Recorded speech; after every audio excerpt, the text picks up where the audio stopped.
Τα αυτοκίνητα έχουν τα πάντα πάνω. Θα σας πω όμως σήμερα για το Adjusted Cruise Control. Τα αυτοκίνητα έχουν Adjusted Cruise Control, σύστημα που σε κρατάει με σκλωρίδα, σύστημα που φρενάρει μόνο του, έχει τα πάντα. Το θέμα είναι με το Adjusted Cruise Control, το βάζουμε, φρενάρει μόνο του, πατάει γκάζι μόνο του, σε κρατάει με σκλωρίδα το αυτοκίνητο, αλλά αν δεν οδηγήσουμε εμείς και δεν έχουμε νόημα στον δρόμο, δεν υπάρχει περίπτωση να σας βοηθήσει αυτό το σύστημα. Έχω έρθει από την Πολωνία, έχουμε φτάσει εδώ πέρα, το αυτοκίνητο φρενάρει παντού, δεν έχω κάνει κάτι.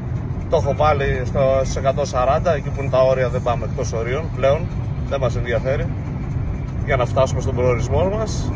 Και ενώ έχει φρενάρει παντού, κάποια στιγμή το αυτοκίνητο δεν φρέναρε. Αποφάσισε ότι έχω σταματήσει όλη μπροστά, θέλει να πάει με 140 να πέσει στο μπροστινό. Φρενάραμε, το γλιτώσαμε. Άρα, ό,τι σύστημα για να έχει το αυτοκίνητο είναι βοηθητικό. Εμείς οδηγάμε το αυτοκίνητο, δεν μας πάει το αυτοκίνητο. Βουδαπέστη, έξω από τη Βουδαπέστη είμαστε. Σήμερα κατεβάζουμε ένα Corolla του 23, 115.000 χιλιόμετρα, 2 λίτρο, full extra, νάβι, F1 και μπροστά φέρουμε ένα Corolla Sedan του 22 με 115.000 χιλιόμετρα και αυτό και με υγραέριο. Full extra για το συγκεκριμένο όχημα. Να είστε καλά και να προσέχετε.